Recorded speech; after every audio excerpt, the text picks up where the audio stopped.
What's up everybody, this is Blade123501 here, and today we're going to be playing some Mega Man 2. So if you couldn't tell from the title, Mega Man 2 is the second game in the series. It adds a lot of new features that weren't in Mega Man 1, like an intro.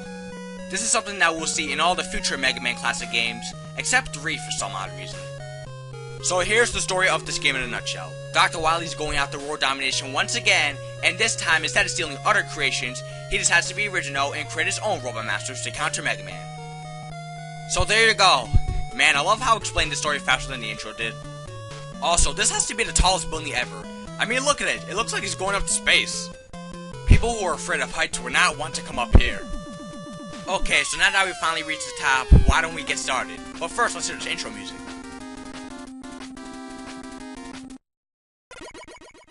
I'd say that's probably my second favorite Mega Man title screen theme. So another new feature in this game is the password screen. This is pretty much how you would save your game if you don't like beating Mega Man games in one sitting. I really don't use it all that much because if I'm playing a Mega Man game, I am going to beat it in one sitting. So as you saw on the menu, instead of the 6, this time there are 8 Robot Masters for you to go after.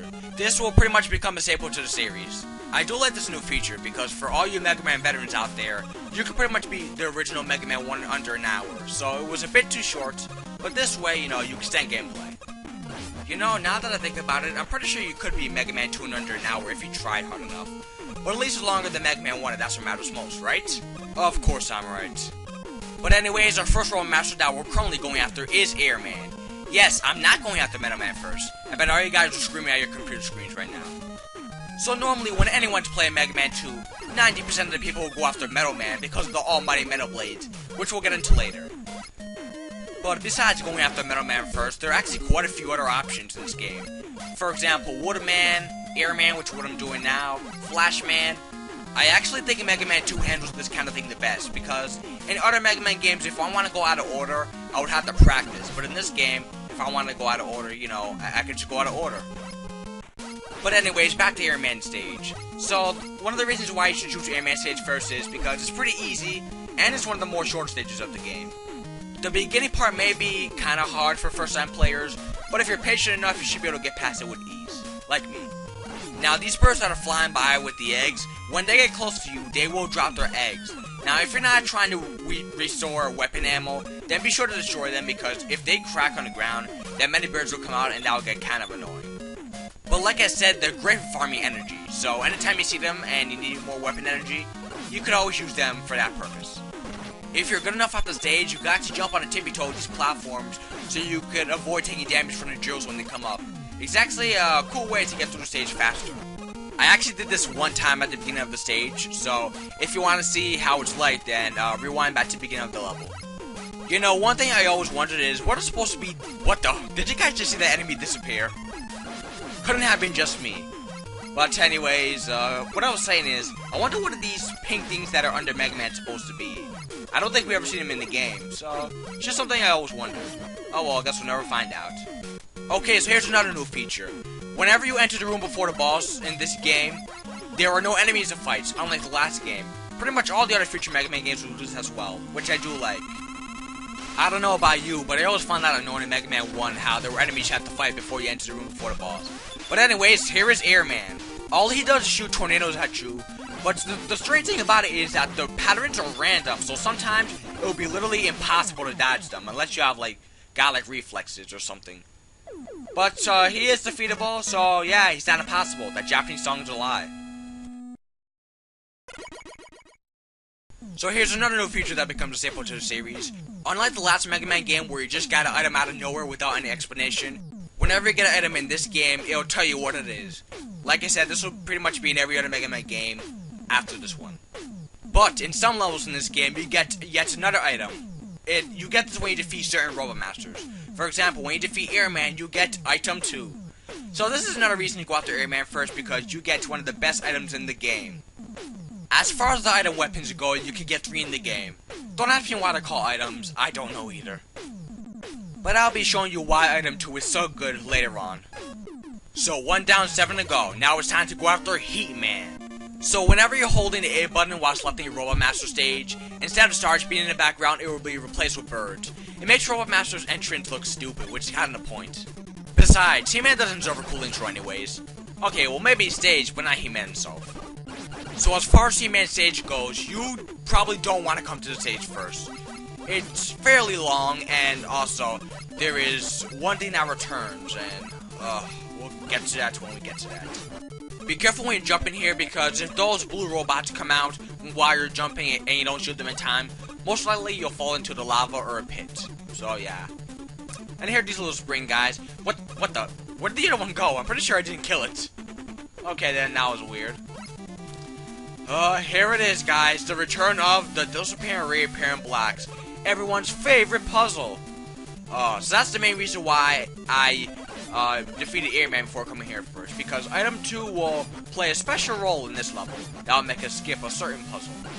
Well, okay, a certain puzzle later on. Right now, we're gonna have to bear with it, because I don't have item 1 yet. If I did, I'd be skipping this too. Yeah, these blue robots are going to be really annoying, so be careful when they come out of their little holes in the background. These blocks I'm standing next to, you can actually break them with a weapon called the Crash Bomb, but every time I go to Crash Man, most likely I already have He-Man stage completed, so I never really get to do that. Okay, so here's one of the hardest sections in the game right here. These damn disappearing, reappearing blocks. The other ones were easier, but these ones, just no. Item 2, go. If you have item 2, be sure to equip it right here. By the way, don't get the extra life, because most likely you'll be wasting it, killing yourself. And there we go. Oh my god, look, I have 1 point of health left on this thing. Not that I'm going to use it, so equip Airman's weapon, because they work wonders on these Sniper Joes. But they're really frames for the win, skip them. Thanks to the awesomeness that is the disappearing, reappearing blocks, we shaved off a couple seconds in the stage. Seriously, I don't like to waste your guys' time with those things. And I don't want to waste any of my lives either, so if I can skip them, I will. So anyways, here's He-Man. Now, unlike his stage, He-Man is pretty easy. Seriously, this guy is considered to be one of the easiest Mega Man Robot Masters to date. All you have to do is shoot him once, then he will make himself invincible for 1 second, and boost to the location you were previously standing at. Now, if you don't hit He-Man fast enough, he will throw fire, which could be hard to dodge at times, especially the first time, but you really shouldn't be getting hit by that. With that said, yeah, that's all you gotta do. Just hit He-Man, then move away from the location you were previously standing at, and do it again. That's all you gotta do. Now, occasionally He-Man will trick you, and it will take a longer for him to boost your location than you might think, so that might catch you off guard. But, really, you really should be losing. Look at that, I didn't lose any health in this boss fight at all. In fact, I think, dang, I barely lost any health on the stage. So after defeating He-Man, we get his weapon, the Atomic Fire. What it does is, you just shoot fire. Although, if you charge up the weapon, then you can shoot bigger fire. I'm pretty sure this is the first weapon ever that can be charged in a Mega Man game, so that's pretty cool. Also, when you beat He-Man stage, you get another item from Dr. Light, and that is item 1. What item 1 does is, it allows you to create up to 3 platforms that you can stand on. I prefer item 2, but item 1 comes pretty close in usefulness.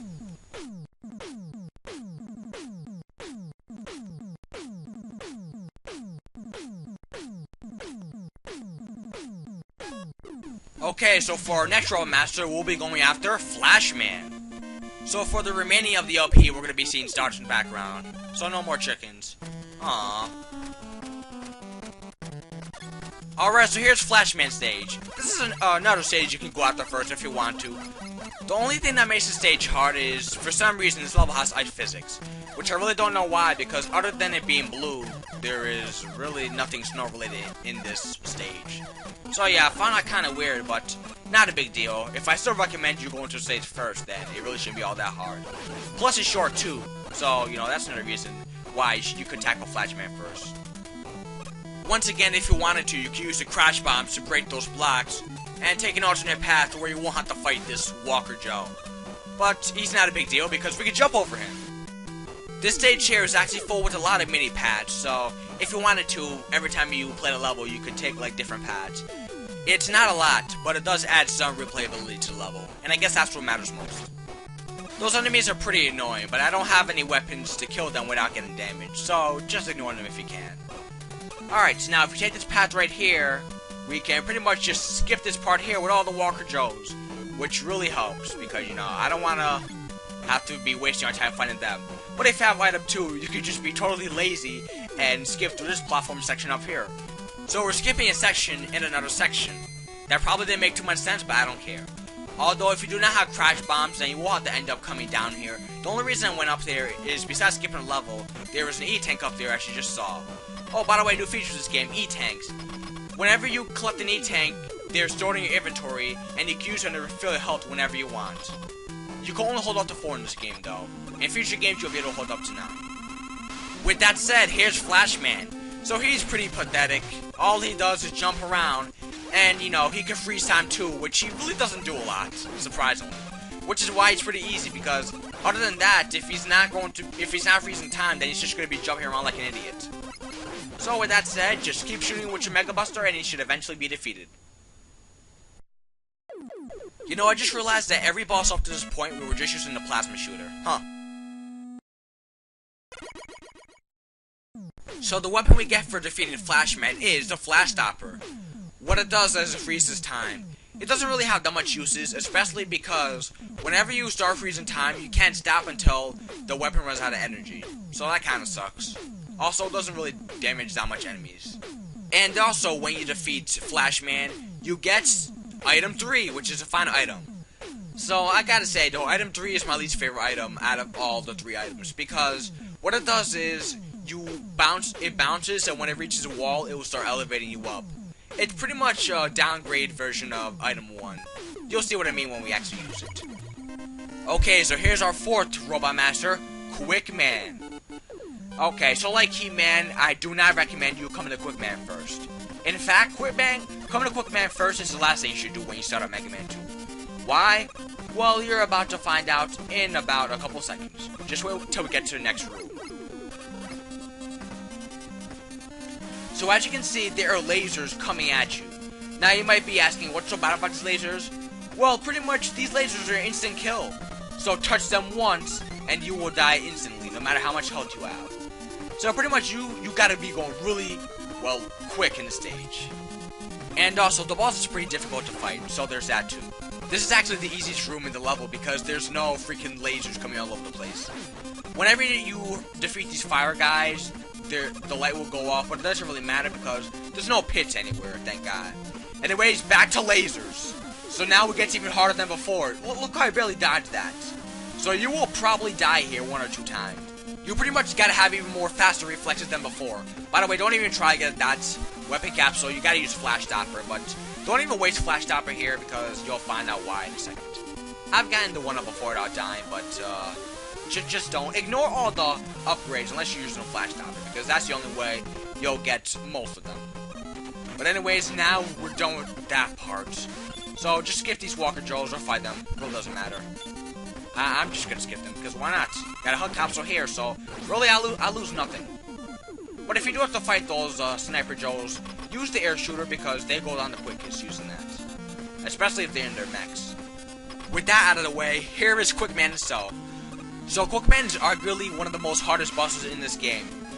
What he does is, he runs around the stage quickly like an idiot, and occasionally he does throw boomerangs. Now, if you use a Flash Stopper, you can stop him. I'm guessing that he's going so fast that it hurts, so when it stops, I have no idea. But it will only shave half of his health, so for the rest, you gotta use the Mega Buster or whatever weapon you have. I'm pretty sure Metal Blades won't have any effect on him, so for most of the bosses, you would use that, but for Quick Man, probably not. He-Man's weapon, though, actually does do quite a bit of damage on him.